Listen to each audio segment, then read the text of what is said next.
Alright guys, welcome back to the Regal Gentleman Studio. Today we've got Zach in the chair. How are you, mate? How's it going, man? I'm alright, mate, I'm alright. So, what are we doing today? What's the plan? Well, I'm really here for, a great consultation. Okay. So I've never had anyone truly professional take a look at my hair and tell me, this is what you should do with it. This is where it parts. This is your strengths. Okay. I've had a lot of bad haircuts in my time and nothing that's really been confident. So Okay. I'd love something that's, almost versatile too, where it's like, always you can tell I've worn my hair one way. It's always just been back, which I'm not opposed to. Yeah. But I've never had anything else. I've never had anything different. I've never had anyone say, well, maybe you should try this or do this. It's always been me just like seeing something on TV or seeing somebody wear it in the streets and being like, well, how can I replicate that? Looking for, a professional to tell me things that I can actually learn from and then expand on for the rest of my life. So no pressure on my end then, no? No. Right, cool. Well, I'm just looking for, an expert's analysis in a sense, where it's like someone can tell me something I can do so I can take care of it too for the rest of my life as well. First of all, what would you say or when you describe a bad haircut, what would you say is a bad haircut? Well,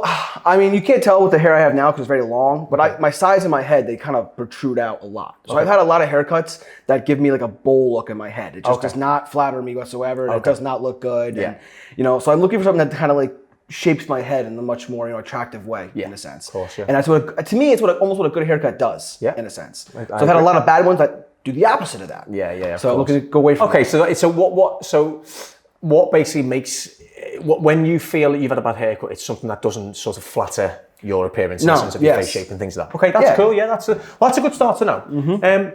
Is the hair long for a reason, or so here's a funny thing. I very particular in who cuts my hair a lot of times. Okay. So I've lived in many different parts of the United States, like 8 different states, but I always go back to New York to get a haircut. Yeah. But I can't do that all the time. So sometimes it's like 7-8 months in between cuts. Right. Where I'll have it really short and then I'm like, well, I don't feel confident in going to someone just to get a little trim, so I'm gonna wait until I go back. I've got clients like that as well. Right now it's just been 8 months, really, almost 7 to 8 months before I got a haircut. Are you a blank canvas for me?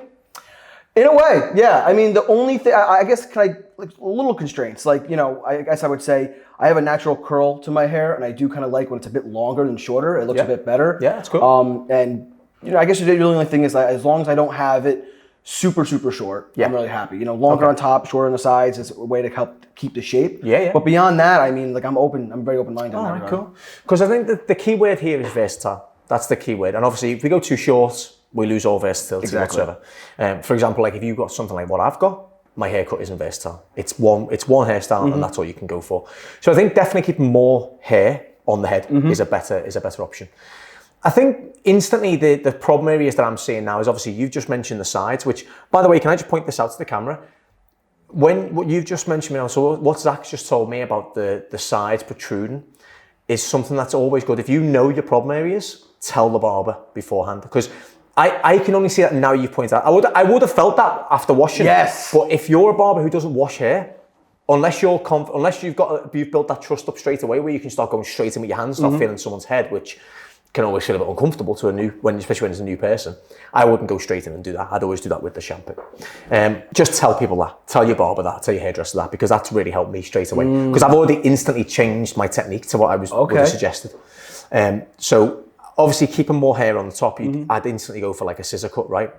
But I'm probably going to work through my fingers on the sides and the back now, because I can create and mold the shape on the sides. Because if I can feel where the scalp, where the head protrudes out, there you go. I can create the shape with my fingers more than with a scissor over comb. Okay. With your hair itself, when you're saying you've got like a natural sort of curl or wave to it, I'm only seeing that at the bottom. Yeah. I'm not seeing much through the sides. It's quite straight, but what I've noticed though, your hair feels or looks quite limp. Now, don't say that in the negative way. What I mean by that is just a fine texture, but it gets weighed down quite a lot. So that's what I'm noticing now, is that it feels. Have you got any product in this, or is it just wet? It's just I use a leave-in conditioner. Okay, cool. Yeah. So there's no styling product in there at all, no. Okay. So the leave-in conditioner is probably not going to add too much weight to it, because it doesn't feel as though it feels like it's dried out on the sides now already. Anyway, you can still feel there's a little bit through here. But what I mean by when I say limp, I just mean like it just drops.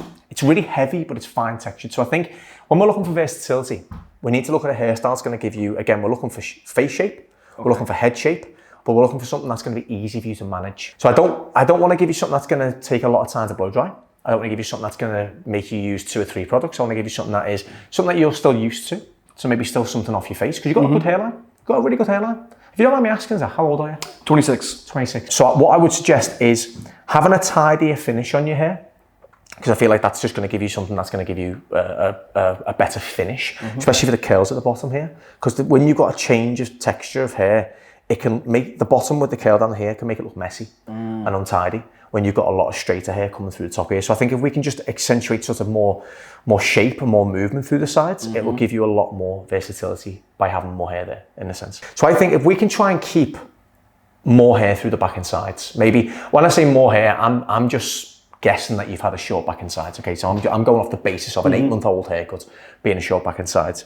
I was thinking if we can keep some hair on the sides that you can still put product in, because in that way you've got more versatility. You could part it slightly if you wanted to, because I think your hair does fall nice if it was just a bit maybe over to one side from the right hand side here. This isn't how you have to wear it all the time. I want to still allow you to still push it back, because that's what you're used to. Yeah. I always talk about autopilot. Now your autopilot is brushing your hair back. Yeah. Okay. If you want, do you want to just show me what you do if you were just straight up like you just said, just full hands back like that.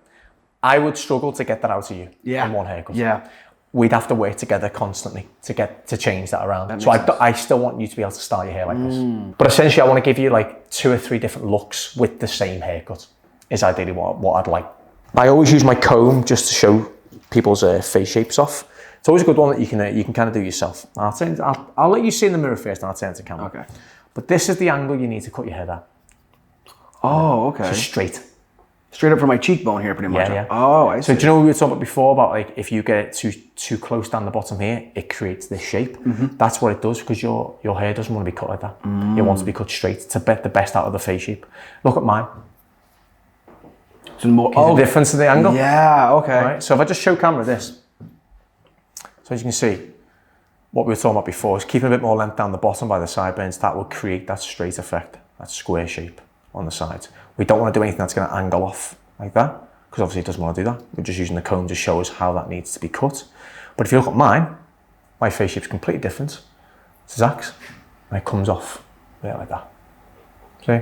So the comb is a really good trick. Any beginner barbers, any advanced barbers who might not know that technique, this is brilliant just for like the first time client. But it's always a good one for you as well. It's always something that you can then work out how you should have your hair cut. So if you see someone going in with saying, do you want a skin fade, for example, that instantly wouldn't really work for you, because you need it to be cut straight, and it's very hard unless you're gonna do skin all the way up to showcase that squareness off. So I think if we were just to work it, so whatever comes into my fingers about this length here, so maybe, I don't know, 1/2 inch in length on the back and sides would be a good start. Then we can just keep some length through the sides here, cut it around the ears, taper the neck a little bit, because we can create the angle at the back. So I'm going to show the camera this. If you head up straight for me, that's the angle we need to cut it out there. So as you can see, a taper would work really, really well for the comb, because you can see it needs to come out on this angle. So it's straight on the sides, but it needs to go shorter at the nape up to the crown. As you see, the top here is already a good length anyway, especially through that crown bit there. So that's the angle we need to cut out at the back. So keeping it nice and square and straight on the sides, tapering the neck is always a good finish.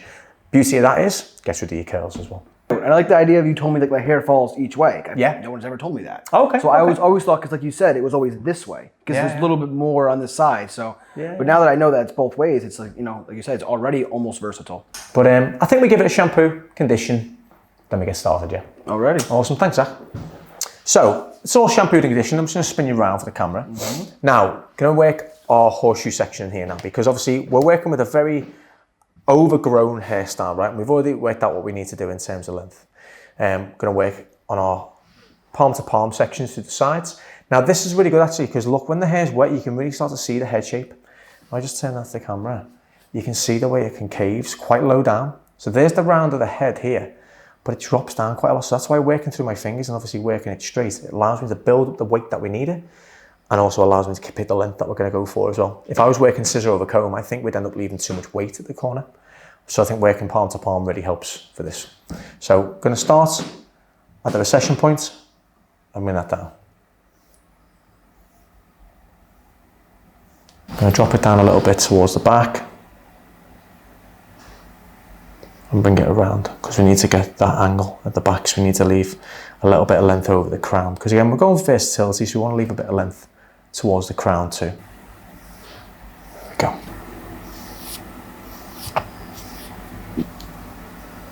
And around. There we go.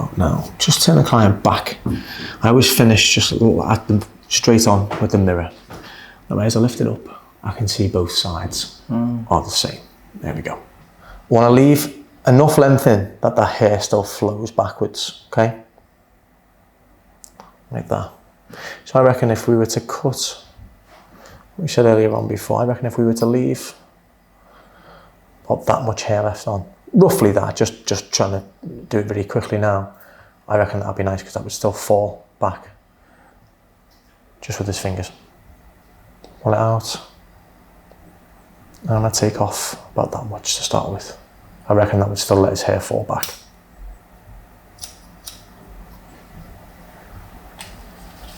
I'm just working straight down my fingers. Now if you look at that section there, that still falls back. And that way once it's tidy off the ears and we've tied the sideburns up, that's gonna look very smart, but it's gonna, again, keep some length in there for Zach to still play around with. There's my guide. And so you keep my fingers nice and straight. So where are you from in the States then, Zach? I'm from New York. Oh, nice, man. Whereabouts? Just a little upstate from New York City, about an hour north. Oh, nice. Did you go up there, yeah? I did, yes. What was that like growing up then? I don't know. I guess it would be kind of like living like an hour outside of this city. Oh, okay. Like a little, like a suburb almost. Kind of yeah. A lot of people, a lot of neighbors work in New York City still, so you still have that big influence, but you're not really in the city. You're still in a suburban area. For a tourist in Manhattan, it's the movie set, isn't it? It's even I'd still do the Friends tour if it's still going. I'm pretty sure it is. But I think it is too. Yeah. It's very movie set, isn't it? You know what I mean? So it's very different feeling when you go there as a tourist. I'm guessing what it's like growing up there. I mean, it's a whole different animal because I've lived in a couple other major cities around the country, and New York's just a different animal. Yeah. I always like. I think 9 million people. 9 or 8 million people in a square footage that's half the size of London. Really, yeah. So yeah. So where are you living at the moment? Well, I currently live in Connecticut with my girlfriend, but I work around the whole tri-state area there: New York, Connecticut, Jersey. I work for a cider company in upstate New York. Oh, really? Nice. I travel the country. I try to find them farms to work with. Do you really? Yeah. Yes. Wow. So a lot of my time is actually spent in a car. Like you were saying before, what's your day-to-day, operation? It's mostly in a car. I will get out and visit a farm and talk to a farmer, but then I'm back in the car, another, 20, 30-minute trip down the road to the next farm. So. Yeah.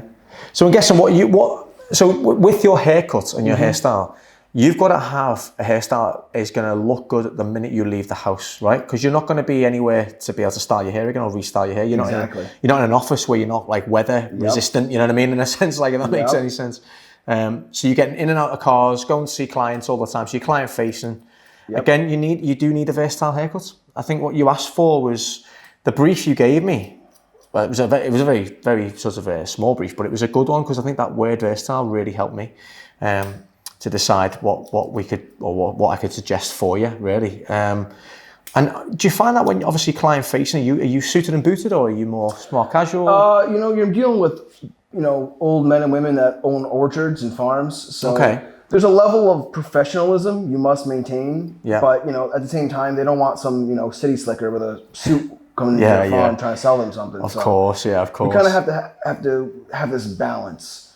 A tidy haircut, a professional look is really the way to go. But at the same time, I'll be wearing jeans and a flannel to kind of fit in a bit more. Okay. So. Yeah. But like I said, at the end of the day, you're in the sales business, you're customer facing. You got to be professional. You got to look the part. You got to look, well kept.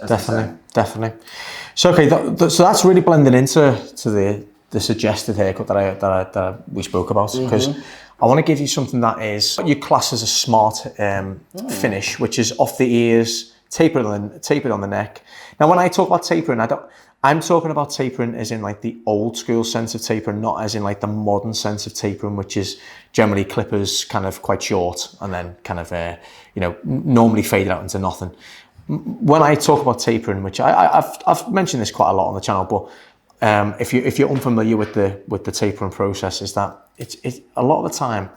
The actual word taper should stand for a reduction of unwanted and unnecessary length, right? A bit like a trouser. If you think of a tapered leg in a trouser, it goes from wide, like sort of wider to thinner, for example, or longer to shorter, for example, right? Yeah. It's the same kind of thing. It's that you're just going a little bit tighter towards the bottom. That's essentially all it is, right? So it doesn't have to go down to like skin on the neck to create a taper. It just means that it's a little bit shorter than everywhere else, a little bit tighter than everywhere else. So I want to give you something that is like a nice classic finish. Not something that is going to be like drawing attention away from the whole hairstyle. I think if you went for like a really short, like maybe more of a modern taper, as what you know, if you Google taper now, you know, you wouldn't get what I'm suggesting. You get, you know, a more of a modern term on it, yeah. Skin taper. Exactly, yeah, exactly that. So, you know, I think if we did that, that would draw all the attention away from the whole haircut, right? Where I just want something to give you a nice clean finish. But it's a haircut that is gonna allow you to style it very easily. And again, I'm just imagining you getting out the car and you're about to walk into see your client's premises. You can just run your fingers through your hair and you're done. Yeah. That's what I'm kind of, that's what I'm thinking about. 3 o'clock in the afternoon, yep. You've been out since 9, you know, run your hands through your hair, look in the mirror, that's it, done, right? Dead on. That's what, okay, cool. So at least we're on the same page now. We're definitely on the same page. And I think, again, the consultation really, really helped. And you helped me, but I think as we're just chatting now, again, it's helping as well, because you tell me what you do for a living. You tell me, you know, and then I'm picturing what you do, you know, what you do. Maybe my imagination runs a bit wild sometimes, but yeah, you're pretty much dead on with it. Awesome, that's good to know. So, how did you get into your line of work?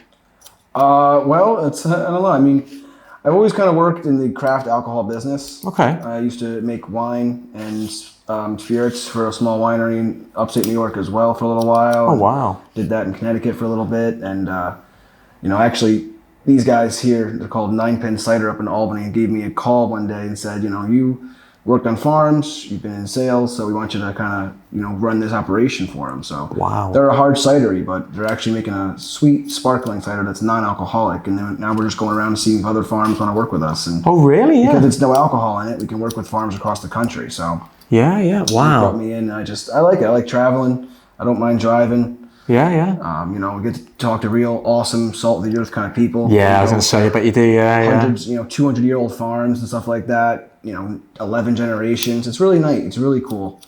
And, you know, I enjoy it. But like you said, it's something that's an interesting blend of professionalism, sales, and then farm work. So yeah, definitely. It's very unique, very different. I think the thing is, though, that when you say sales, I think it's easy to sell, isn't it, to something when you believe in the product, right? It's a lot easier to sell, because I've always said that I don't sell, I recommend. I've always said that. When I was ever like working for brands or whatever, I'd only ever work for a brand that I actually genuinely could recommend to people. Yeah. You know, like if my brother-in-law came to me and said, "Oh, do you have a beard trimmer you like to, you know, you'd use all the time, or do you have a hair product you use all the time?" I couldn't just like work for a brand that I didn't like or I didn't believe in. Because in that way, I'm just doing it for the money, aren't I? Just doing it, that's all I'm doing it for. And I think you've got to believe in it. So if you actually do genuinely believe in the product, then you're onto a winner, really, aren't you? You know? Absolutely. I mean, the philosophy that I've always tried to keep is that nobody ever wants to be sold on anything. They want to choose to buy something. Yeah, exactly that. Yeah. And if you're bringing this product or this service to a person in the right way, then you'll never have to sell it. People will choose to buy it because it works for them. 100%. And that makes it just a much more pleasant interaction in general. Back to your hair a minute, Zach. Mm-hmm. Back inside, I've cut in the length that I like, especially through here. Okay, so we're going to go a little bit shorter towards the neck and then take it off the ears as well. So cut that straight in, but we're going to try and keep some length through here as well. So head down for me, Zach. Now I'm going to do the tapering first. Okay, so I'm going to do scissor over comb on this. I've got my guide though already. So working from just below the occipital of the bone, which is here, I'm going to start my taper. Now, if I lift this up, there's my guide that I can work to either side, okay? So scissors in, angle the comb towards me. Zach's head slightly angled down as well. And I'm just gonna start getting closer and closer to the nape until I feel it's tidy. Again, I want to take it off the collar. It'll get rid of the curls that way as well.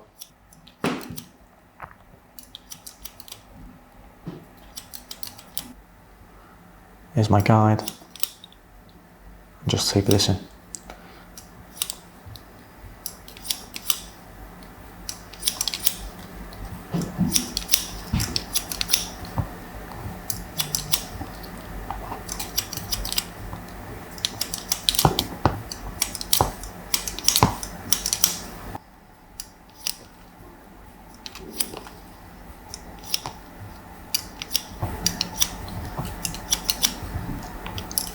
we'll finish everything off with the trimmers when we come to line the hairline and tidy that up a lot more.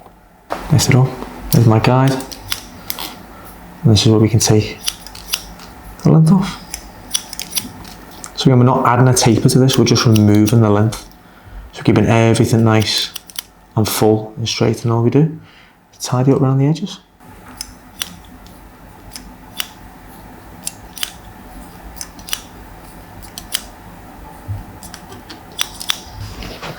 Hair falls back nicely.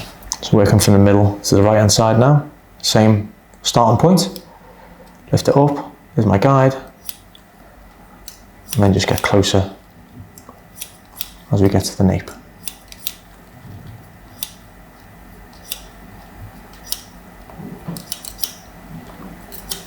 Now I know we talk about consultation being really important, and I know I'm in a privileged position that you can see my work before you come in to get an appointment with me, obviously because of the channel. But I think when you do a consultation like we've just done together, and we've bonded in a way of saying it, I guess. But hopefully Zach feels comfortable. And I think when you talk about going to see a new barber, for example, like I'm a new barber to Zach, I don't want him to feel nervous, okay? Now again, like I said, he's already seen what my work, so he's comfortable enough to come and get a haircut from me.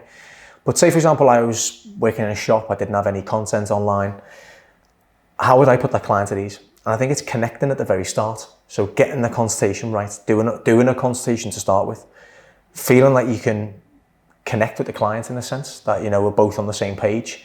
And then as the haircut progresses, chatting to the client gets the haircut even better, I think. So hopefully, from start to finish on this haircut today, the consultation's been the key thing. And also getting to know Zach has also been a key thing as well.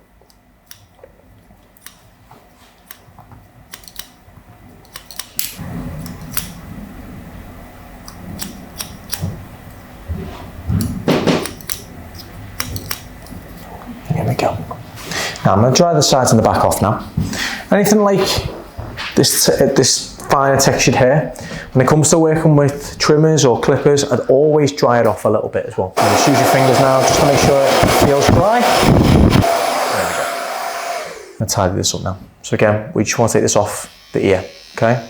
So lift it up, angle the teeth towards you. I'm going to get around. Taper the side veins in a little bit as well.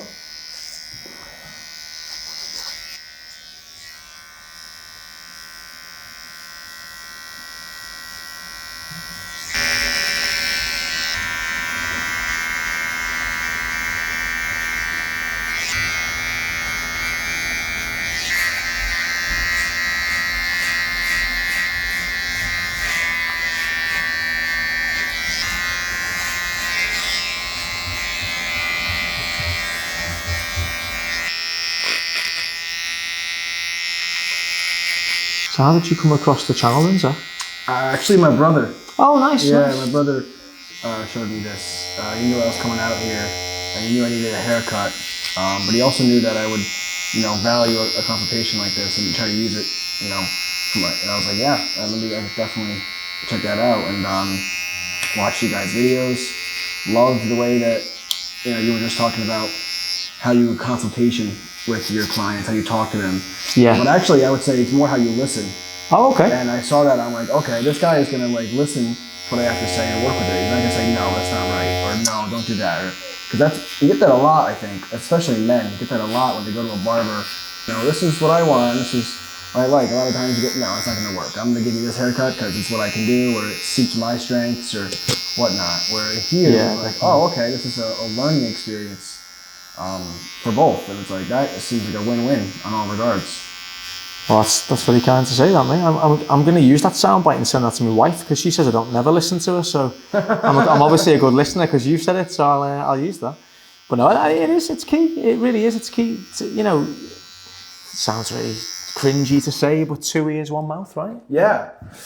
I think building a rapport with somebody, you don't just get the best out of the client, for example, but you build a longer lasting relationship as well, because I'm not just in it for the money, right? I'm not in it just for the sale, should we say, you know what I mean? Just like the commission or whatever it is. I think if you make somebody feel like, I always look at it as like a restaurant, you know? If you go to a restaurant and you've been told the minute you sit down, you've got 2 hours, I'm instantly annoyed. Yep. And I'm instantly like put off, because I'm like, oh, well, I'm gonna be rushed through here because I've got to think about what I want now. I've got to do this, got to do this.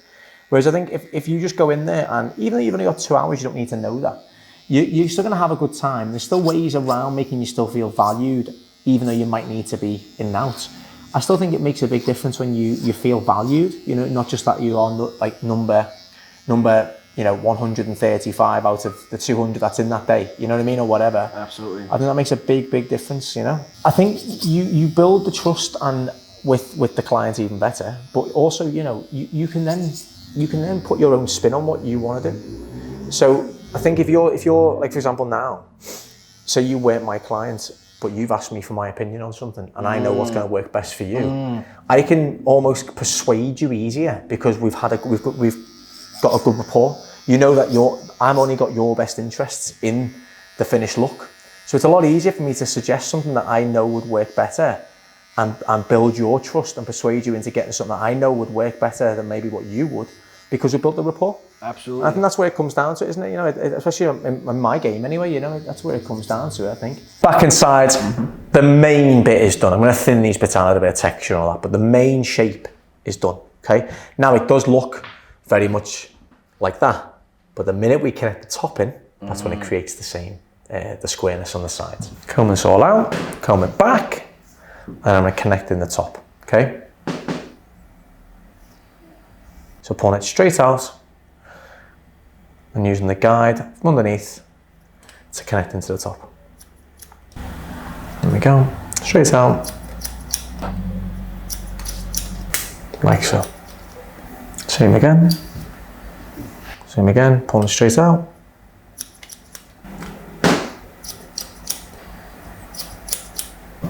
As you can see, by pulling this straight out, you're still leaving length of the fringe, because you can see it curves around that way. You're still going to leave some length there as well. And that'll pull right back into the sides, and you see you've got a nice smooth finish. Before we put any texture in that, you can see the shape. Pull that out. So we start in the middle, work to the back, and then focus all my attention at the front. Pull this straight out, like so. Just off the center now. Pull it down into the previous section.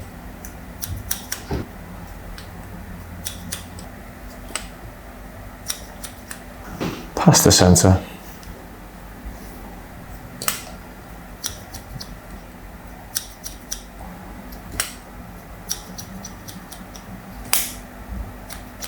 So same width.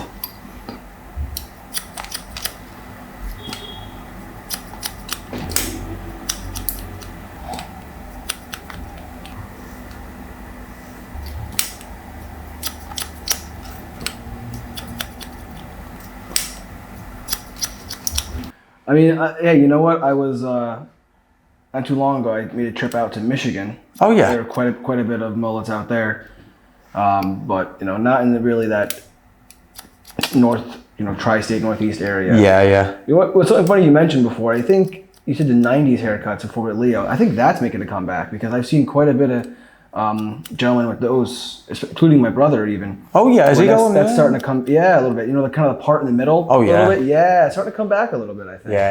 Yeah, I think it's huge. The '90s hairstyles are huge. Yeah, I get so many clients in who ask. I think it's a TikTok craze though as well, isn't it? I think a lot of the hairstyles you see are off TikTok, aren't they? You know, it's kind of like the thing, isn't it? Really, the kind of style. So, no, I think it's cool, man.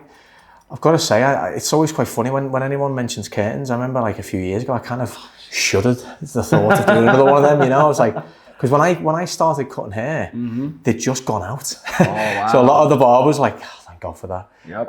And you forget that, you know, 20, 30 year cycles, that's when it comes back. I was about to mention, yeah, it's like the whole fashion cycle, right? It's like definitely 20, 30 years and something We'll always make a comeback eventually. Definitely. Yep. Now that's the thing I always say to people when they're trying to learn to cut hair. It's like learning a trend to cut, like starting your career off with a trend. It's tough. It's tough. Yeah, but you do because when longer hair comes back in, you haven't learned it. What do you do then when that's the trend? You know what I mean? It's you have to almost retrain again. Then if you've been doing it 10 or 15 years, you can't really be bothered a lot of the time to learn something new at that age. You know what I mean? When you get a bit older. So I think if you can try and learn a lot of different types of, or just techniques, just like the fundamentals, like everything I'm doing now, I learned about 15 years ago, and I'm not doing anything different. You know, I might have tweaked it here and there, but again, the fundamentals are the same. You know, palm to palm is the fundamentals. Scissor over comb is the fundamentals. Tapering is a fundamental. I mean, they're just a variation of mixing up a little bit on the style. Yeah. You know what I mean? That's all it really is. So you know, if you learn the fundamentals, no matter what style comes in, you just adapt. It's a universal skill. Yeah, indeed. Indeed. But if you've only learned to use clippers, for example, then what happens when you come into the chair? Yeah. How do you do it? And your hair doesn't require clippers, as in like, all right, the edges maybe, but all over. What do you do then? You know what I mean? It's like you almost pigeonhole yourself a little bit. That's why I always try and stress to, especially to new barbers starting off now, is like try and learn as many things you can technique wise, but while you're fresh and young and everything else. Not even young, just young in the game, if you know what I mean. Like not necessarily like, you know, 20 years into doing the job. If you've just started, try and learn as much as you can, not just off us, but off loads of other people, because you know there's bits that you might pick up from somebody else that I might not do. Like, I'm trying to trim the fringe down now.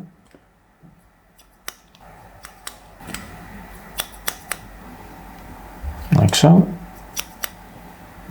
Now, I'm gonna put a little bit of salt spray in, so blast it dry. I'm gonna point cuts in to thin it out and texturize it a little bit, and then we're done. Okay? There's nothing else I'm gonna do to it. Okay?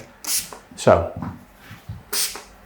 make sure you work it into the back and sides because it's a bit dry, obviously, on the back and sides, like so, and work it into the hair. High speed, high heat, so just drying it through. Okay?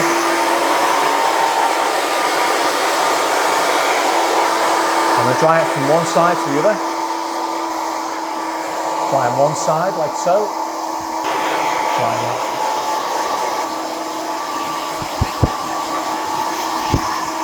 it. It's done. Secondary shape now. So the primary shape is the thing that cuts the haircut into play. Okay. Allows you to see the shape of the haircut. Allows you to see how it's going to fall. Okay. Secondary shape is the thing that allows it to fall better and sit easier and grow out better. And I pull the hair from the round of the head, and I pull it out like so. And I point cut to just above halfway, okay? Straight in, like that. Because you've still got fine textured hair, but there's a bit of thickness build up on the back and sides. And this just allows us to thin it out and also give a bit of movement as well. Don't forget, when we're working on primary shape, everything's blunt, okay? Especially through the back and sides. As you see, I pull that out. Very straight, blunt edge. I want to create a little bit of movement and a little bit of texture on the edges as well. But I also want to thin it out a little bit too. Allow that to fall and sit back. There's a lot more shape in there as well. Now, you see there's that straight finish we just cut before. And I'm not going too short, so it's going to stick out. Again, with your texture hair as well, it's quite fine, it will sit a lot flatter, but the shorter you go, the more spiky it'll go as well. So I'm trying to stay away from that.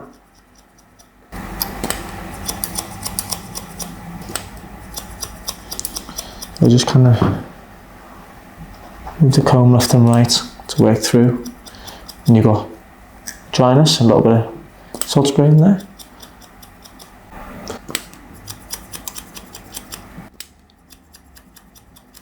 Again, don't want to take it too perfect. Got random bits. Like so, I'm just gonna, from halfway up, just gonna slide through like that. Like that. Some bits sporadically. Pull it out, halfway up. Because again, we don't want to do too much of that because we still want the hair to lie flat on the top. We just want to give them a little bit of lift and a bit of height. Now, blast it with a bit of cold air again.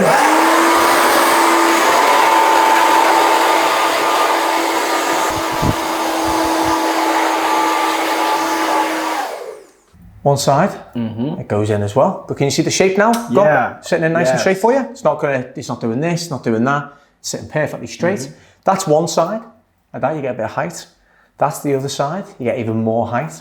Or you can bring it straight back. Okay. Depends what you want to do with it, right? Now, why do I get more height on one side versus the other? Because your hair wants to fall from one side. So, for example, it grows with that kind of direction. Oh, so when you go with it, it falls more natural. I see. When you go against it, it stands up. Ah, okay. So, I mean, but because your hair is finer, when I dry it from one side to the other to then back, it allows you to wear it even more to either side. So whatever you fancy doing. But that's pretty much it, mate. So I just think I think the height is just a natural thing with a bit of heat. Okay. But it would just hold it.